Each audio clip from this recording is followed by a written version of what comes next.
ఎర్రమంచిల్ machine Bhagiratha మంచినీటి సరఫరాపై అధికారులతో మంత్రి సీతక్క సమీక్షించారు. ఈ కార్యక్రమంలో ఈఎన్సీ కృపాకర్ రెడ్డి, సీఈలు, ఎస్ఈలు పాల్గొన్నారు. గ్రామాల్లో త్రాగునీటి సరఫరా, మంచినీటి వ్యవస్థను మరింత పటిష్టం చేయాలని ఆదేశించిన మంత్రి సీతక్క వేసవిలో త్రాగునీటి కొరత రాకుండా జాగ్రత్తలు తీసుకోవాలని సూచించారు. ఎప్పటికప్పుడు నీటి నిల్వలు అంచనా వేసి దానికి అనుగుణంగా ప్రణాళికలు రూపొందించాలని తెలిపారు. మేడారం జాతరకు సంబంధించి ఈ నెల 10న మిషన్ భగీరథ అధికారులు, సిబ్బందితో సమావేశం ఏర్పాటు చేసి జాతర సమయంలో నిరంతరం త్రాగునీరు సరఫరా అయ్యేలా చర్యలు తీసుకుంటామని మంత్రి స్పష్టం చేశారు.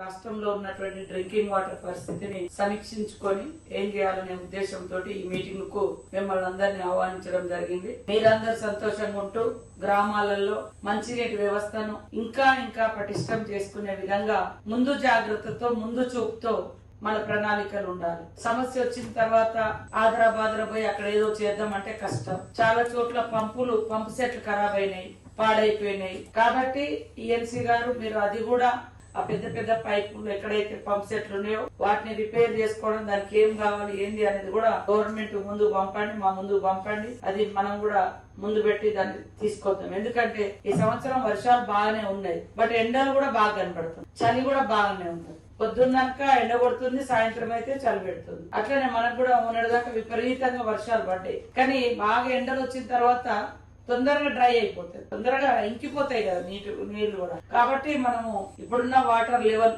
ఇంకా 4 రోజులు అయితే అగ్రికల్చర్ పోతా ఉంటాయి, డ్రింకింగ్ వాటర్ లేదా సింక్ అవ్వడం ఇవన్నీ ఉంటాయి. కాబట్టి వాటన్నింటినీ కూడా అంచనా వేసుకొని మన దగ్గర ఉండేటువంటి సోర్స్ ఏవైతే ఉన్నదో, గోదావరి కావచ్చు, పాలేరు కావచ్చు, ఇంకా జూరాల కావచ్చు, శ్రీశైలం కూడా, మంజీరా, ఎల్లుండి మళ్ళీ వారానికి ఒకసారి, 10 రోజులకు ఒకసారి చెక్ చేసుకోండి ఆ సోర్సెస్ ఎట్లున్నాయి.